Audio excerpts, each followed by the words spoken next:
मेरे चैनल में आपका स्वागत है बजरंग टाइपिंग इंस्टीट्यूट। यह स्टेनोग्राफी डिक्टेशन 500 वर्ड 5 मिनट्स का रहेगा। चलिए शुरू करते हैं। अध्यक्ष महोदय, हमारे शिक्षा आयोग की रिपोर्ट में एक बात और बहुत अच्छी कही गई है और वह यह है कि हमें अपनी शिक्षा में विज्ञान को अधिक महत्व देना। आज की दुनिया में यदि हम तेज़ी से उन्नति करना चाहते हैं तो इसमें कोई संदेह नहीं है कि विज्ञान की शिक्षा पर सबसे अधिक ध्यान दिया जाना चाहिए। लेकिन श्रीमान, मैं यह भी निवेदन करना चाहता हूँ कि विज्ञान के साथ साथ हमें अपने बच्चों की अन्य विषयों की शिक्षा पर भी समुचित ध्यान देना होगा। महोदय, जहाँ तक जनसंख्या की बात है उसके बारे में मैं निवेदन करना चाहता हूँ कि एक बार परिवार नियोजन के बारे में और संख्या के बारे में चर्चा चल रही थी तो हमारे मित्र ने आलोचना करते हुए लिखा था कि हमारे सामने आज समस्या यही नहीं है। Next para. अध्यक्ष महोदय, राष्ट्र शिक्षा तथा अन्य भाषाओं के प्रश्नों पर मैं आज चर्चा नहीं करना चाहता। इन दोनों विषयों पर चर्चा भाषा विधेयक के आने पर की जाएगी। मैं यह चाहता हूँ कि हम इस बात पर विचार करें कि शिक्षा का माध्यम कौन सी भाषा हो।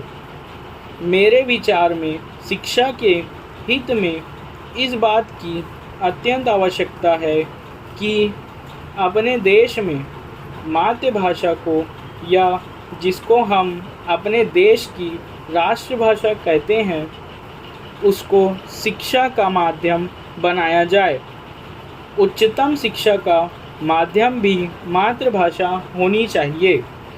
इसमें पाठ्य पुस्तकों की कठिनाई हो सकती है, लेकिन यह कहना कि जब तक पाठ्य पुस्तकें न बन जाएं, तब तक मातृभाषा को शिक्षा का माध्यम न बनाया जाए, यह गलत तर्क होगा। यह तर्क अपनाया गया तो हम कभी भी मातृभाषा को शिक्षा का माध्यम नहीं बना पाएंगे। यह तो वही बात हुई कि जब तक मैं तैरना नहीं सीख लूँगा तब तक पानी में पैर नहीं रखूँगा। इस तरह तो मैं यह समझता हूँ कि कभी तैरना ही नहीं सीखा जा सकता। इसलिए एक बार यह फैसला ले लें कि मातृभाषा को शिक्षा का माध्यम बनाया जाएगा और तत्काल यह फैसला लेकर शिक्षा शास्त्रियों से कहा जाए कि वे तेज़ी से पुस्तक तैयार करें और उनका अनुवाद करें। विज्ञान की शिक्षा के बारे में अक्सर कहा जाता है कि विज्ञान की पढ़ाई का माध्यम मातृभाषा में होने से बड़ी कठिनाई का सामना करना पड़ेगा। मैं इस बात को नहीं मानता। मैं तो यह मानता हूँ कि मातृभाषा में विज्ञान की शिक्षा देना सबसे आसान है।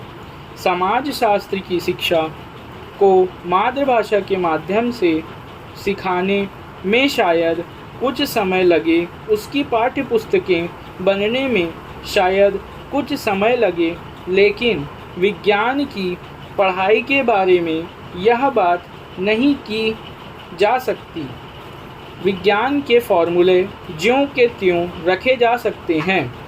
विज्ञान की शब्दावली को भी ज्यों का त्यों रखे जा सकते हैं। इसलिए विज्ञान की पुस्तकें और विज्ञान की शिक्षा के लिए मातृभाषा को माध्यम बनाने में कोई समय लगने वाला नहीं है, चूँकि हम अपनी शिक्षा नीति में सबसे अधिक जोर विज्ञान की शिक्षा पर देने वाले हैं। इसलिए मैं समझता हूँ कि यह सबसे अच्छा कार्य होगा यदि हम मातृभाषा को शिक्षा के माध्यम के रूप में स्वीकार कर सकें। ऐसी और स्टेनोग्राफी डिक्टेशन के लिए कृपया हमारे चैनल को सब्सक्राइब करें, लाइक करें, शेयर करें और कमेंट करें।